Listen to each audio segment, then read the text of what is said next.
coming up. It wasn't about the digital charter. It was about the public comments of the chair of STDC being critical of the government. That ADM Noseworthy had asked the CEO whether or not he could get him to keep quiet. Mr. Nobley, I want to go back to your testimony before this committee on a different matter in June of 2023 on the Trudeau Foundation. Specific question. I'm not asking about 2017. I'm asking specifically about the contribution agreement. So at no time, 90 conflicts, $400 million, at no time was any conflict reported from the foundation, is what you're saying. By your own admission, had almost $20 million of conflicts while you were still the deputy. And Mr. Noseworthy never told you that was going on? Who are you covering up for?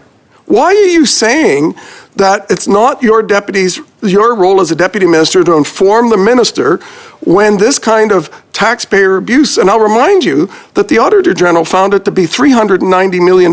This is not a trivial matter. And you were deputy minister while this was happening. This guy's garage. Like and subscribe. We will continue our study number 6 on Sustainable Development Canada, Technology Canada. Reports 5 to 7 of the Auditor General of Canada. Mr. John Newbley. Welcome, Mr. Newbley. You're joining us virtually, and you are the principal of Innovaction Advisory Services, Inc., joining us by video conference, as I said. Beginning our first round, which is 4 members, each with 6 minutes. Mr. Perkins, you have the lead. Thank you, Mr. Chair, and thank you, Mr. Newbley. Thank you for appearing on this important study.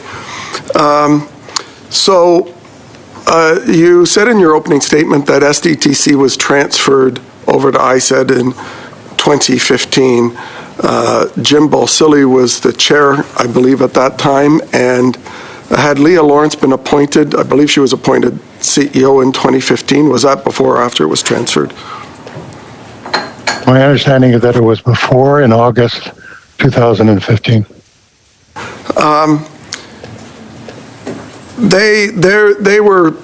We've had testimony that they were put in place to clean up some management challenges with SDTC before that. And I believe you referenced the Auditor General report in 2017. We've had testimony on that too. Governance was part of that review, was it not? No, I believe governance was only the subject of the evaluation in 2018. Not a clean bill of health, I understand, from both Treasury Board and the Auditor General. Is that correct? Yes, I mean, again, I have quotes from the Auditor General of 2017. One is we found that STTC had measures in place to mitigate potential conflict of interest in assessing and approving projects. Another is STDC had a comprehensive process in place to review proposals against predetermined criteria. Thank you for that. Now, during your time as deputy in the last parliament, the government introduced a privacy bill, C11, as Minister Baines would have been the lead for that. You recall that bill? Are you referring to PIPEDA? Yes. Well, I recall the bill and that there was a great deal of emphasis on privacy issues related to digital matters. Something I talked. Anyway, sorry. Go ahead. Do you recall the chair of SDTC at the time, Jim Balsillie, going before parliamentary committees commenting on that bill?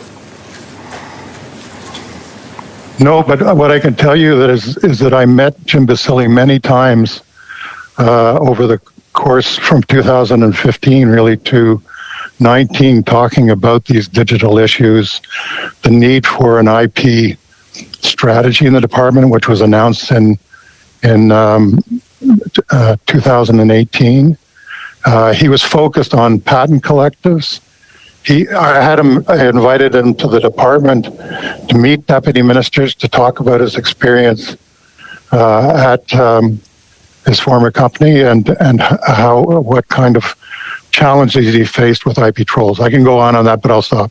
So, were you aware that the minister was not pleased, Mr. Baines was not pleased, according to Leah Lawrence, the CEO, with the criticism that the chair had, Mr. Basili, of Bill C-11 and other privacy-related issues around Facebook and other data breaches? No. Aware of that. So I'll just read you what Ms. Lawrence's testimony was. In particular, in the time between 2018 and into early 2019, there were several moments when it was raised with me or with my team that there were concerns about public statements that Mr. Basili was making as an individual. At the time, there was a consultation underway on data and digital legislation. Of course, this is an area he's an expert in. He would make critiques about the legislation and provide input in his role as an individual. Often in the aftermath of those statements, we would get calls asking why a GIC appointment was making these statements. You don't recall any of that? That your department was calling the CEO to comment about the public statements of the chair of STDC. So what I want to put on record in relation to Leah Lawrence is that she never called me during my tenure as a deputy minister. I didn't ask you the question. You don't recall any discussion between you, the minister, or any of your ADMs or the minister's office staff about Mr. Basili's comments in public about the failures of the Liberal legislation at the time? No. What I want to make clear is that we talked about the issues that he had all the time. We were trying to establish a very effective IP strategy with patent collective, as Mr. Basili proposed. And we I understand this. Taking into education initiatives. Sorry, Mr. Newbley wanted to pursue. Mr. Newbley, sorry, my question was about his criticism of the government, not about the ongoing consultation. His public criticism and his role as STDC chair. I had no conversation with the minister in that regard. Your ADM was conveying those, your ADM Noseworthy was conveying those concerns on his own? I don't think Mr. Noseworthy would have conveyed anything on a digital charter. His responsibilities were for the oversight. The headset's not working. Perhaps the headset's not working well. It wasn't about the digital charter. It was about the public comments of the chair of STDC being critical of the government. That ADM Noseworthy had asked the CEO whether or not he could get him to keep quiet. I'm not aware of that. I'm not aware of that. Thank you, Mr. Perkins. That is your time, I'm afraid. Turning on to Ms. Bradford, you have the floor. You're a former deputy minister of ISED, and we've heard multiple witnesses state that it's customary for departments to send emails to stakeholders regarding appointment openings. Given that Ms. Vercheron served on the clean tech strategy table and there was a working relationship with the department, would it have been customary to send Ms. Vercheron and other stakeholders an email notifying them of the opening/appointment opportunity? I think the short answer is yes, but let me explain.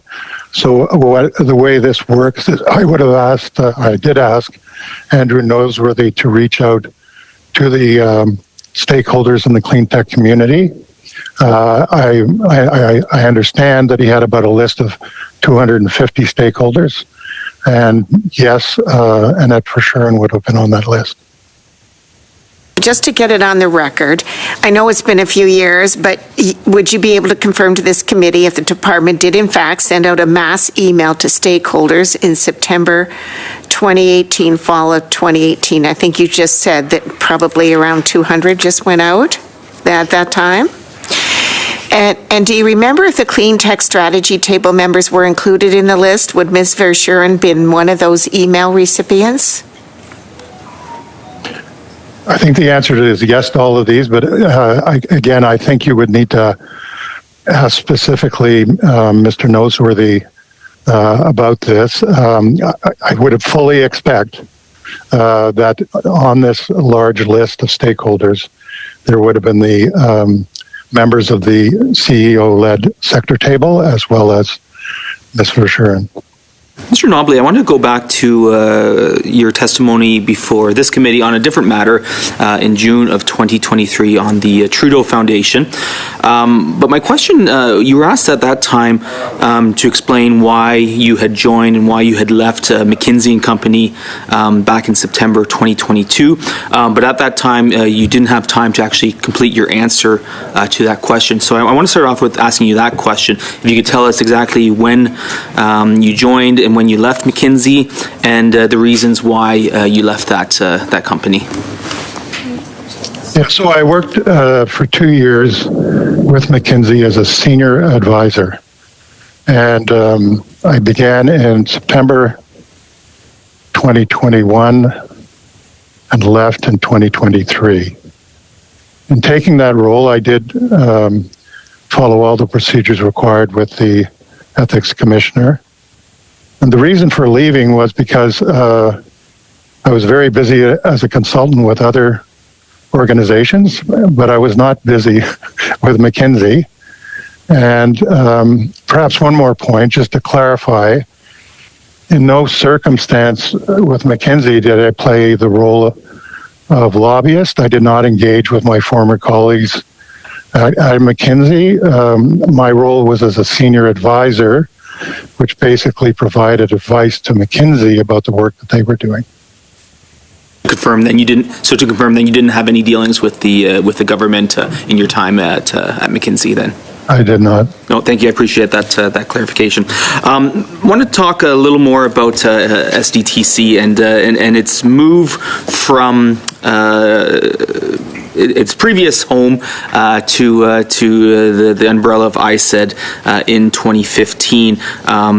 Minister Baines appeared at the industry committee in November of 2017. You were with him at that time.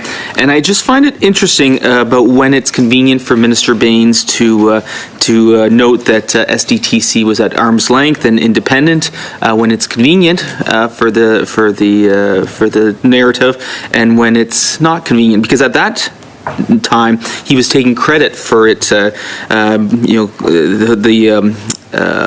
the move to ISED, taking credit for its then clean bill of health, but then all of a sudden when things went wrong, it was no longer his responsibility. So I want to start out with, was moving SDTC to the umbrella of ISED the appropriate move at the time, or with the benefit of hindsight, should it have been left where it was?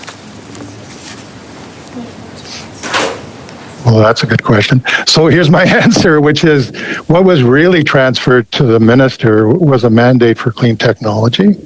And as I mentioned, part of that involved leading the pillar on clean technology in the Pan-Canadian framework for climate change, which was led by the Minister of Environment. So we were very active, and what we were trying to do is, as Minister and Deputy Minister, was promote a strong clean tech sector that would actually be a leading part of global activity on clean technology, and that the sector would also contribute significantly to growth in Canada. So it was clean technology was definitely a very important part of our innovation and skills agenda. The role of STTC, though, was but one tool among many in that regard. There was funding as well from the regional development agencies. There was funding from BDC, EDC. One of the challenges was, and this is what we actually focused on, was how do we bring all these players together so that it's easy for companies to come forward and find out where they should go to government, and also what to do about the different requirements that were quite onerous from time to time from the different agencies who were all using different data and data frameworks. I'm going to move on to a different point because I'm running out of time. I wanted to go the Auditor General noted that there were 90 cases where conflict of interest policies were not followed. I want you to note in your 7 years as a deputy minister, were there other appointments outside of SDTC that would have been acceptable? Would you have seen it as acceptable to appoint people to boards, agencies within the purview of ISED when you were deputy minister if there were clear conflicts of interest upon their appointment? Would that have been acceptable outside of SDTC and other organizations within the ISED portfolio? Well, I think I should say that there are conflicts of interest, in my experience, in many places, in departments and agencies and appointments. So what I would have seen is that there were appointments where there were conflicts of interest, but the issue is, are they being addressed and mitigated? And in the case of Ms. Vercheron, what I understood was that she had reached out to the ethics commissioner and had guidance. And I expected that that work between her and the ethics commissioner would have continued. And I think that kind of process is the same as for any appointment. Thank you. Thank you very much. We'll come back to that. I'm sure the time is up. Turn now to Mr. Erskine Smith. Mr. Erskine Smith, did a chicken roaster open up outside your home over the weekend? You are coming off as orange-red. I don't know if anyone gets the Seinfeld reference, but you're welcome to proceed. I'm sure we'll hear you clearly, but over to you for 5 minutes, please. No, it did not, but I don't know, new camera, I'm not sure. My first question is just in relation to your relationship with Ms. Vercheron. You mentioned at the outset of your testimony that you had met her via some work, I think, where she had been appointed under the Harper government. But how often did you see her? Or would you consider yourself friends outside of that work context? No, it was an entirely professional relationship. I did have a long history, as well as a long history with Jim Basile. Just quickly, the first time I met her, I was vice president of Atlantic Canada Opportunities Agency. She came to see the executive of ACOA to talk about her, how she was a leading Atlantic global business leader who had worked with Home Depot and Michaels. I think I did work with her again when she was on the advisory committee for Jim Flaherty.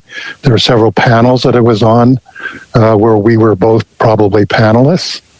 And then, as I said, in this organization created by Prime Minister Harper, it was called STIC, or Science, Technology and Innovation Council. It met 3 or 4 times a year. So for a 3-year period, we would be at these same meetings. And then subsequently, she was on the CEO-led sector table, which again had, I think, 6 to 8 meetings on the clean tech sector and making recommendations there. So that was the basis of my relationship with her. Next is Mr. McCauley. You have the floor for 5 minutes, please. Mr. Nobley, thanks for being with us today. You mentioned earlier that you were aware of conflicts of Ms. Vercheron because of your work together with the Science Innovation Council and another council. I assume that's correct? No, that's not correct. So you were not aware of any, you weren't aware of any conflict that she had with No, I was aware of 2 things. Let me be clear. Okay, what 2 things, please? Appointment. Yeah, just a second. Can I complete my 2 things?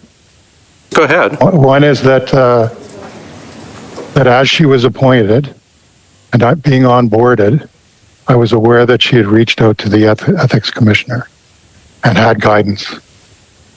The second thing is I was aware that Store had received a grant from SDTC 18 months earlier. So as a deputy minister, I was aware that grant had happened. Those are the 2 things I knew. Did PCO to address the conflict? Sorry, what I understand, I have participated in some of these interviews. No, but you did state earlier today, the comment was you expected PCO, the Privy Council Office, to address the conflict. No. I said that when you go through a PCO process, merit-based, that there's a whole significant activity around conflict of interest. So, as it's actually deputy, a form, and it's about 40 pages. about conflict of interest. As A number deputy of the minister, you were not. candidates I know actually Okay. complained about the forms. Thanks, sir. Interrupt because I'm short of time. So it sounds like you were not aware. This is not like one case of conflict of interest, or 2, or 10, or 15. This was like 90. This is it seems like the majority of the grants, contributions, were conflicted. And you're saying you were not aware of these. And what I'm getting at is, I've been at committee for 9 years in operations committee and this committee and other committees. And one thing that seems above all is the bureaucracy, deputy ministers, ADMs, all are extremely risk adverse, all have a CYA attitude. And I'm trying to comprehend how there was such rampant conflict that your ADM, who would be going out of his way to ensure that he was covering himself, did not inform you of these, that you did not inform the minister. How did all of this how was all this kept secret? This rampant conflict of interest, hundreds of millions of taxpayers' money being possibly defrauded. Let me say several things. Sure. First of all, I was not a deputy minister during the period of COVID when there were these blanket exemptions. Number 2. No, I'm sorry to interrupt. These are not all just COVID related. Sir, these are not these are not all COVID related. I'm aware of that, but having said that, as I've already testified, there was a clean bill of health. At 2017, not at 2018 and 2017. So how would I, as a deputy minister, these conflicts happened between 2017 and 2019 before your departure? Pardon me? So none of these conflicts happened between 2017 and your departure midway through 2019? No, I understand that the Auditor General has identified these issues. Right. Let me just ask you, in terms of the overall number. Sure. Let me just move on to something else, sir. Just quickly, because I'm almost out of time. The contribution agreement between ISED and STDC 2003 states 20.03. Foundation shall disclose to the minister within a month of the foundation first becoming aware of any actual or potential situations that may be reasonably interpreted as a conflict of interest or potential conflict. Were any of these reported to you to report to the minister? No.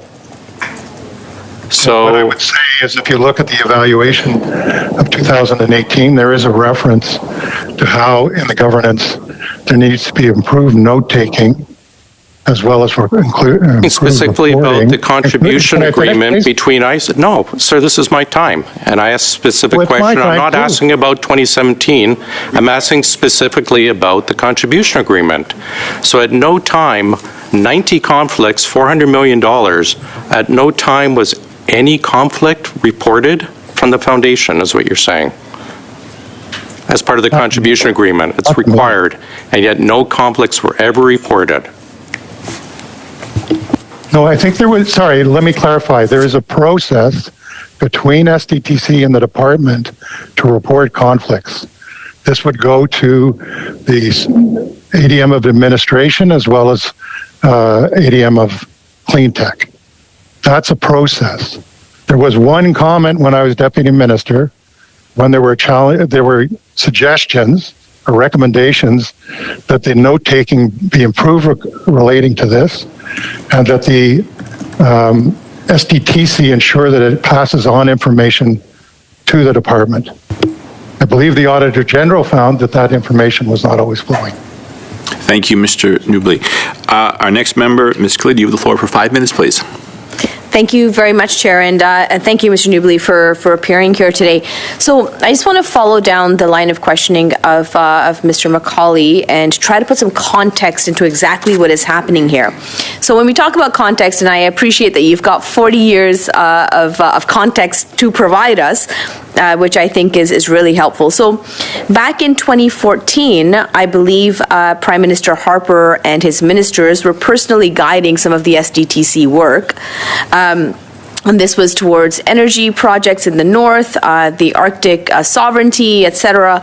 And the PM was really big on that at the time, PM Stephen Harper at that time.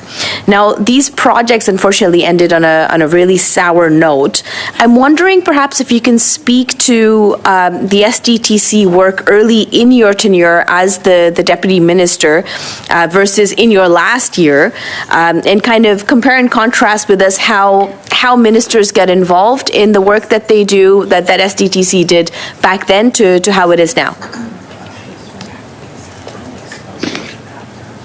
Okay, I'll do my best to answer that question. So I was for 1 year the Associate Deputy Minister of Natural Resources Canada. I believe it was 2007. And Minister Gary Lunn was my minister. And as you say, and it's reported in this Auditor General's report of 2017, there was activity related to carbon sequestration and storage and projects there that were examined. There was the eco-energy initiatives that were part of the department. And then there was STDC. What I can say is that Minister Lunn, like Minister Baines, was very eager to make progress on improving clean technology. But, sorry, one more thing. There was also a biofuels program. And you've asked about my history. I also was Deputy Minister of Agriculture with Minister Rich. And so we were very interested as Minister and Deputy in this biofuels fund. So all to say, what I observed as a deputy was there was lots of commitment and activity under both governments, whatever their stripe. There was a different orientation. You described well Prime Minister Harper's orientation. I think what I'd say in terms of the new Liberal government's orientation, it was about building clean tech companies to really promote growth and to commercialize their activities. Thank you very much for that. And I just realized ex-minister Gary Lunn was named to this fund as well. I do have a list of a board of directors from this organization's inception. And I realized from 2007 to 2015, the majority of them were conservative donors. Do you think that where they decided to spend their dollars for political donations impacted the work that they did? I mean, I would like to know, because I know the Conservatives love to know, how and who and where and what and why. So I would also like to know, for context, do you think that any of these Conservative donors used their positions in SDTC in any way other than what was appropriate? No. What I would say is that, honestly, the boards that I saw from 2017, which did have some former Conservative members on it, and the board that subsequently followed, this was not a political issue. It was really about how do we build clean tech in the country, because it really matters, and how do we help clean tech companies become global companies? How do we help clean tech be a leader? And honestly, what I saw... Sir, I think you have a nosebleed. I know. Sorry. See what you're doing to me, guys? Chair, is it okay if we can just pause my time for a little bit? Yes, yeah, we can suspend. No, I'm okay. Just carry on. Okay. Because it's not going to stop quickly. All right. You've got about 30 seconds, Ms. Khalid. Thanks very much. So point being to our witness today, from 2007 to 2015, we saw a whole bunch of, in terms of context, a whole bunch of people that were appointed that were also card-carrying Conservatives that were donating to the Conservative Party. We've seen the former Prime Minister, Stephen Harper, personally getting getting involved in the SDTC and how this money is spent, ultimately, I like to believe that this is not because somebody's got political agendas to fulfill. It is ultimately to help the clean tech sector. Would you agree with that, sir? Yeah, as a deputy minister, I did not observe. I observed that everyone was committed to improving the clean tech sector and growing Canada's economy. Thank you. That is the time. Thank you, Mr. Chair, and thank you, Mr. Nubley, for your patience. I'm a little confused. I'm going to follow up on a little bit of the questions asked earlier. So, Assistant Deputy Minister Noseworthy reported to you, correct? Yes. So, did you do regular quarterly reviews or performance reviews of Mr. Noseworthy? We spoke regularly. I mean, in the case of Andrew Noseworthy, as you likely know, he resides in Newfoundland. And so... Resided in Newfoundland while he was... Telephone. Sorry, I'm just going to say it's usually by telephone, that's all. Sorry, go ahead. He was residing in Newfoundland all this time while he was sitting in the board meetings of SDTC? Well, I think prior to COVID, he would go to the meetings. Okay. As you know, once we went into COVID, it was more virtual. So again, I wasn't around. I wasn't around then. You'd have to ask Mr. Noseworthy. Yeah, we asked him. He had similar memory lapses that we're hearing here. You have a great insight into Ms. Vercheron's resume, but don't seem to remember a lot of things around STTC. For example, Andre Lise-Matteau, who was appointed in 2016, by your own admission, had almost $20 million of conflicts while you were still the deputy. And Mr. Noseworthy never told you that was going on?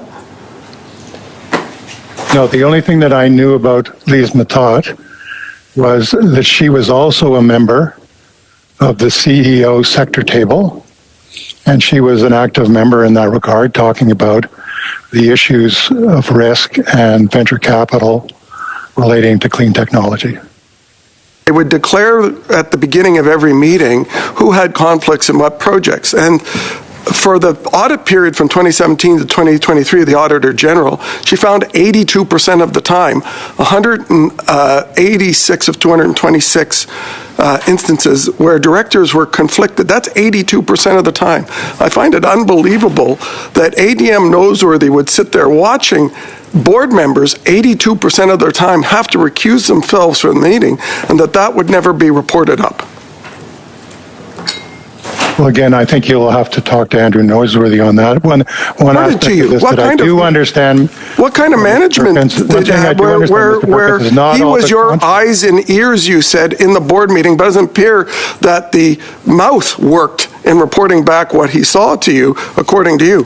So when ADM Noseworthy told the CEO, Leah Lawrence, that it's okay, the government's going to appoint Ms. Vercheron anyway, and that will manage the conflict. Did that come from you, or did that come from somebody else? Didn't come from me. I mean, the issue... Was he taking orders from then?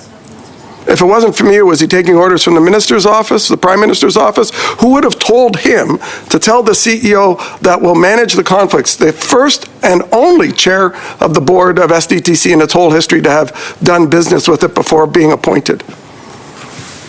Well, I think he would have known what I have reported I knew, which is that she had gone to the ethics commissioner and that she had also gone through the PCO process, which has been told to you by Donna Lynn McClement, is an extensive... And your minister, Minister Baines, Minister Baines had an amnesia as well, but Ms. Vercheron, in her appearance before a parliamentary committee, said she didn't apply. Yes, she wrote a week later, her lawyers wrote to correct her statement, but usually the first statement is the correct one, where she said she never applied for anything in her life, and that Minister Baines, your minister, called her twice to ask her to be the board chair. Would Minister Baines make those calls without your knowledge? Yes. He did. Not involved in the process. Doesn't seem like you were actually very involved in anything in the department when you have 82% of the time conflicts going on. It seems convenient to say, oh, it wasn't me. My ADM who reported to me must have been getting orders from somebody else. Who else would he get orders from to do this, if not from you or the minister? So one of the points that I'd like to make is STDC was probably the smallest agency of 16 agencies that were in the portfolio. On who STDC There are many appointments. I had to do them not only for Minister So was he Baines, freelancing? but the ministers assigned. You've known him your were whole the- life, it seems, you said. Was he freelancing? Was that his nature to make things up on his own without somebody else telling him to do it? Sorry, I don't know what you're asking. I'm asking you that you said you didn't know who told him to say, we'll manage the conflict. You have, in your testimony today, said you've known him for 40 years. So in that 40 years of knowledge, do you know him to have been a freelancer No. who would go on his own? Or would he servant. be taking orders from somebody else? Sorry, I never said I talked to Minister Baines on this issue. That's not what I didn't mention Secondly, Mr. I never, Baines. in the 40 years is my service in the public service, where I was proud to represent. No, you said you've known. The Conservative no, Party and I'm the sorry. You Liberal said Party. you've known Mr. Noseworthy Mr. Perkins, since the Meech Mr. Lake Perkins, days. no, Mr. Was he a Perkins. freelancer? Mr. Perkins, your time is up. We're going to come back to you on Oh, I this. see you're talking about me. I apologize. Do you want to try and answer, Mr. Newbley? Mr. Perkins, your time is up. Do you want to try and answer Mr. I'll Newbley? just clarify that Sure. I thought Mr. Perkins was talking about my relationship with the minister, not Andrew. So I'll leave it for that for now. All right, we'll Mr. Perkins, apologize. we're going to come back to you. You'll be able to take it from the top again. Ms. Yip, you have the floor, please. Do you need to take a moment? Who, me? Yes, would you like to? No, I'm fine. Okay, just want to make sure. Carry on. Okay. I'm looking forward to I can say I'm looking forward to 1 o'clock. Oh, I can, well, certainly. Okay. Is there anything you would like to clarify before we go on? Well, I wasn't sure exactly what Mr. Perkins was asking about Mr. Noseworthy, but I believe, have a trusted relationship with him. I did speak to him regularly. As I've tried to explain earlier, our focus was on performance and policy and alignment related to STDC. STDC was one of 12 departments that offered clean tech programs. So this is what we focused on. And on terms of conflict of interest and the financial audit type of issues, what I mentioned is that it's a very delicate relationship between a department and an agency that is independent. As Auditor General reports have demonstrated, there is a requirement that the CEO and the executive and the board are the ones that lead in terms of conflict of interest and the eligibility criteria of contribution agreements. And I think Mr. Noseworthy, but again, I would encourage you to clarify that. That's the way he thought about the job, that the job was about policy, alignment, and performance. Mr. Perkins, you have 5 minutes, please. Thank you, Mr. Chair. We'll come at it another way. As a career public servant, Mr. Nibley, you're aware that the Conflict of Interest Act for public office holders says that the public office holder, particularly a GIC appointment, cannot personally benefit, neither can their family, from that appointment. You're aware of that, right? Yes, there is this issue of profitability and benefit specifically to the person concerned. In the Conflict of Interest Act of Parliament, but also the STDC Act is very clear. It says that board members of STDC, whether they're GIC or non, cannot personally benefit, neither can their family, from being on that board and the decisions of that board. Is that not correct? You just said that you thought that the Act needed lots of changes, so you must be familiar with the Act. Oh, I'm not terribly familiar with the Act, and I'm not a lawyer. But what I do know, And first of all, it's not my job you can't have it to both make ways. assessments on conflict of interest. In response to that Ms. is Yip, the job of the ethics commissioner. In response to Ms. Yip, you said that the act needed to be revised, and that's a regret of yours. So you must be familiar with it. So I'm not buying. No, okay. I'm not buying that you're not familiar with the act. I'm responsible for introducing legislation relating to STDC. So on my to-do list as a deputy minister for maybe 3 years, the STDC legislation was on my list. But I was never convinced, and I was never advised that there was significant enough changes required with that act to actually introduce it to Parliament. Okay, I'll try another way. By her own admission in this committee, Andre-Lise Matot had 4 companies while you were deputy minister that got funded while she was on the board. She was appointed in 2016. That total of 4 companies is $21 million.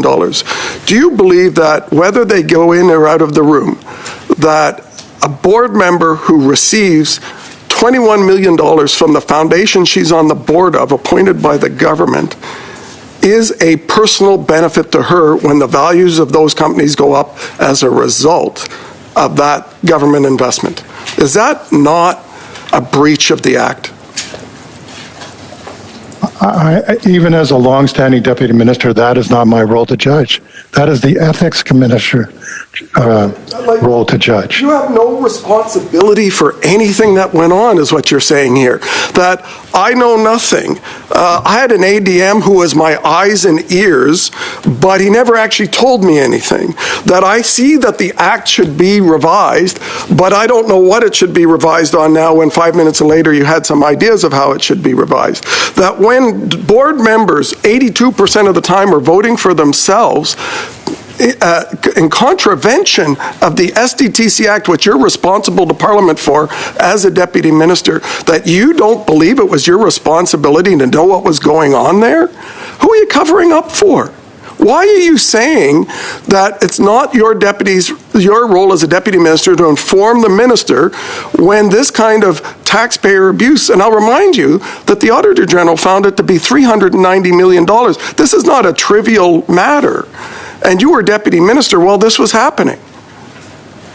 When I was deputy minister, I received 2 reports that gave STDC a clean bill of health. In 2016, there was no Andre-Lise Matot's company received, as far as I knew. In 2016, Andre-Lise, my time is limited, and he's not answering the question. I've stopped the clock. I have a point to order. Chair, I'm not sure how we're expecting answers if we don't let the witness answer the question. And I would be really interested. I think Mr. Perkins is asking some great questions, but I would also really appreciate hearing the answers from the witness as well. Thank you for that clarification, Mr. Perkins. I will, Mr. Newby, just this is coming late, and I apologize for that. The time is primarily owned by the members, but the way it works around the committee table, should you be cut off and you have a point to make, frequently and almost always another member will allow time for you to finish your thought. So, Mr. Perkins, you have just over a minute left. If you can wrap things up, please. So in 2016, one of her companies received $12 million. In 2017, another one received $2.5 million from the Green Slush Fund. Another one in 2017, another $2.2 million, and another one received almost $7 million. So this is a lot of money, and I'm having trouble balancing your statement that you had an ADM there, that you believe it was the job of the ADM, and not every ADM believes in this, to tell you what was going on there, yet you sit here at the committee and tell me that your ADM told you nothing about 82% of the time that these directors were in a conflict. It's just not believable. Well, what I can tell you is that the expectation that I had on these issues was that STDC, its chair, its board, its executive, managed its conflict of interest issues. They were fundamentally independent, and that was their requirement. In terms of Andrew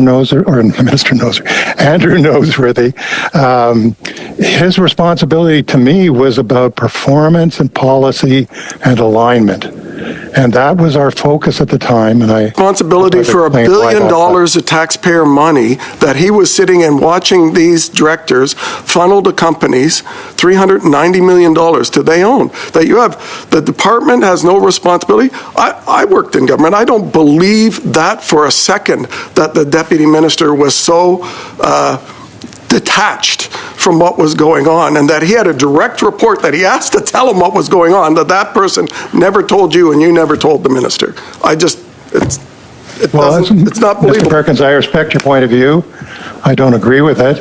The one point of clarification I'd make is that when I was deputy minister, the actual allocation to STDC, which happened in 2007, was $400 million. It was only in 2021 when they received $700 million. So the issues at play when I was there was in fact related to this $400 million, and I was not there for actually all the allocation of that money. Thank you very much. Mr. Drouin, you have the last question slot to round us out. Over to you, please. Thanks, Mr. Chair. Mr. Newbley, I'm sure it's not the first time that you've appeared before a parliamentary committee. As you've rightly pointed out, you've been a public servant. I hope it's my last. Me too. Just kidding. And obviously you have also served as a senior public servant under the red team, the blue team. You've served honorably under multiple governments. Your style of management, I assume, has not changed while you were serving, whether it was the Liberals or the Conservatives, whomever was in power. Your style of management has not changed in the last 40 years? Yeah, thanks for asking that question. I actually prided myself in my ability as a public servant to work with all governments of whatever stripe and with all ministers of whatever personality and approach. And I mean, I honestly felt I had good relationships with all the ministers that I worked with, whether at Agriculture, Natural Resources Canada, Atlantic Canada Opportunities Agency, Transport and Infrastructure, or as we've been talking about, industry, where there was Minister Paradis and Minister Baines and Minister Moore. So I really do want to tell the committee that that's the job of a public servant, to be a loyal, neutral public servant that gives the best advice on the issues they're responsible for.